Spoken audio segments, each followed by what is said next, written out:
देश की राजधानी दिल्ली इस समय गंभीर वायु प्रदूषण की मार झेल रही है और हालात इतने बिगड़ चुके हैं कि लोगों के लिए खुली हवा में सांस लेना भी चुनौती बन गया है।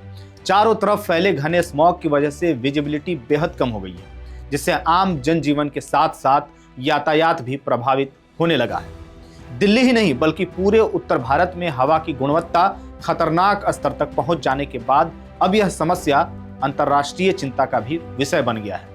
इसी कारण से भारत में रह रहे विदेशी नागरिकों को लेकर के उनके देशों ने एडवाइजरी जारी कर दी है। भले ही हमारे देश के नेताओं को फिक्र ना हो, लेकिन अंतर्राष्ट्रीय स्तर के नेताओं को फिक्र सताने लगी है। दिल्ली की मुख्यमंत्री AQI को टेम्परेचर बता रही हैं तो बाबा रामदेव पर्दा लगाने की बात कर रहे हैं। खैर, इनका क्या है, ये तो एयर प्यूरिफायर लगा करके अपने अपने घरों ऑफिसों में बैठे हुए हैं। इन्हें बस टिप्पणी कर देना है, ज्ञान दे देना है। खैर, सोमवार को आपको बता दें कि यूनाइटेड किंगडम, कनाडा और सिंगापुर ने अपने नागरिकों के लिए ट्रैवल एडवाइजरी जारी करते हुए खास तौर पर दिल्ली, NCR और उत्तर भारत की यात्रा को लेकर के सतर्क किया है।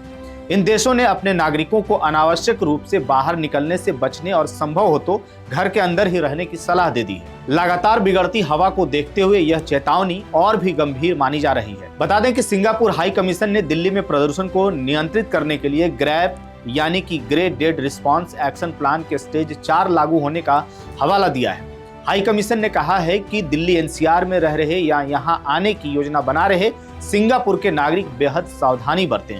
उन्हें एयर क्वालिटी इंडेक्स पर लगातार नजर रखने और यात्रा से पहले मौजूदा हालात की पूरी जानकारी लेने की सलाह दी गई है। उधर ब्रिटेन के foreign, Commonwealth and development office ने अपनी एडवाइजरी में साफ किया है कि उत्तर भारत में सर्दियों के महीनों यानी अक्टूबर से फरवरी के बीच वायु प्रदूषण गंभीर स्वास्थ्य जोखिम पैदा करता है। ब्रिटेन ने विशेष रूप से गर्भवती महिलाओं, दिल और सांस से जुड़ी बीमारियों से पीड़ित लोगों को भारत की यात्रा से पहले डॉक्टर से सलाह लेने को कहा है। साथ ही यह भी चेतावनी दी गई है कि बच्चों, बुजुर्गों और पहले से बीमार लोगों पर प्रदूषण का असर बाकी लोगों के मुकाबले कहीं ज्यादा खतरनाक हो सकता है।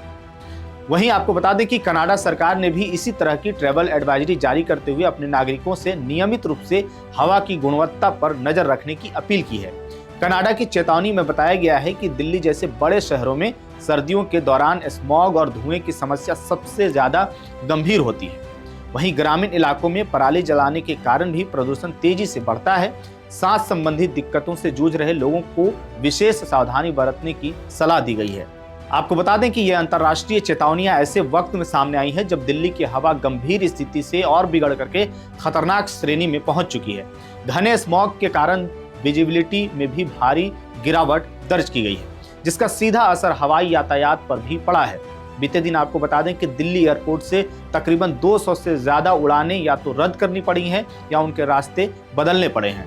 हालात को देखते हुए दिल्ली, नोएडा और गाजियाबाद में कक्षा 5 तक के छात्रों के लिए स्कूलों को ऑनलाइन या हाइब्रिड मोड में चलाने का फैसला लिया गया है।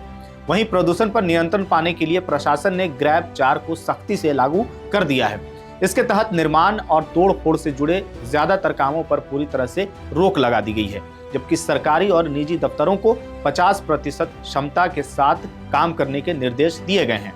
हालांकि इन कदमों के बावजूद दिल्ली की हवा कब तक साफ होगी, यह सवाल अभी भी बना हुआ है। सवाल यह भी बना हुआ है कि क्या सिर्फ ग्रैप 1, 2, 3, 4 लागू करने से प्रदूषण पर काबू पाया जा सकता है।